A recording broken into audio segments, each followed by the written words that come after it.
Now, from Wall Street to State Street, the final word on today's numbers and all the day's business news. This is New England Business Day on NECN. It's a work in progress, but there's a lot of great promise that this device has shown. Groundbreaking scalpel-free surgery, lasers, infrared lights, and flexible fibers mean you're back on your feet faster, and it's happening right here in New England.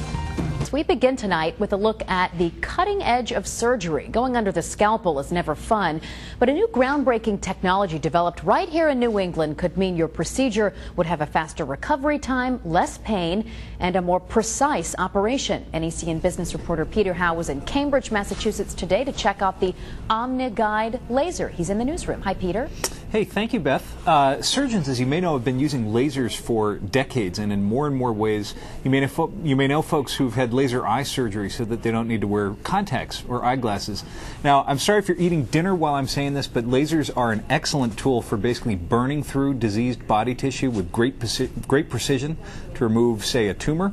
And at the same time, a booming multi-billion dollar medical market in what is known as minimally invasive medicine is also starting to develop. Doctors fixing our insides through the smallest holes they can make on the outside. Now a Cambridge, Massachusetts company is right at the forefront of making laser surgery a minimally invasive procedure.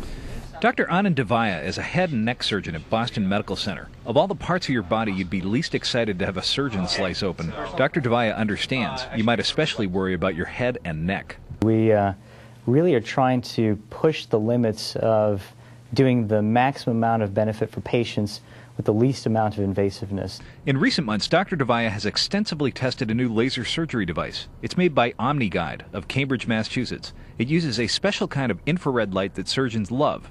With it, they can control to one layer of cells how deeply they cut. There have been other infrared laser surgery devices, but this is the first one with a flexible fiber tube to aim the light right where the surgeon needs it.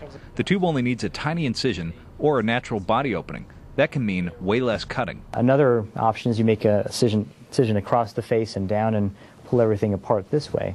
The other option, which we now can perform, is to actually just use the nostrils. The magic here is the tube. It's actually an extraordinary mirror, manufactured a little like thread, and this aims the light.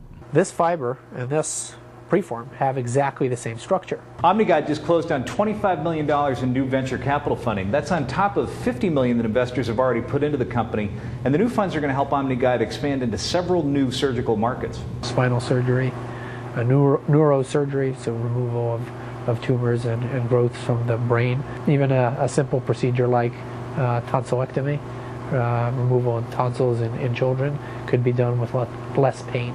Dr. Devaya has done over 100 head and neck surgeries with the device. He's now serving as a paid consultant to the company, he readily discloses. He won't yet claim it's perfect or suitable for every surgery.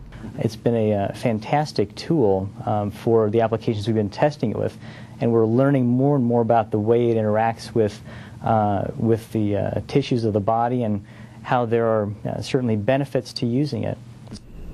And Beth, as excited as many doctors are about this kind of laser surgery, as you said at the top, it can also be great news for patients. Smaller surgical incisions mean your body can recover much faster after an operation, and you get home from the hospital much sooner.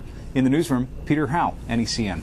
So, Peter, what's the history of this? How did this technology come about? Well, Beth, that's a fascinating question. It originally had nothing to do with medicine. DARPA, the agency at the Pentagon that built the beginning of the internet back in the 60s, funded research in the 90s into what they called the perfect mirror, material that would theoretically completely reflect and never absorb light. You'll think the OmniGuide CEO you just saw was with that MIT team that had so much success with that work, and when they started asking, all right, how do we actually use this perfect mirror, they realized that it would be huge in laser surgery.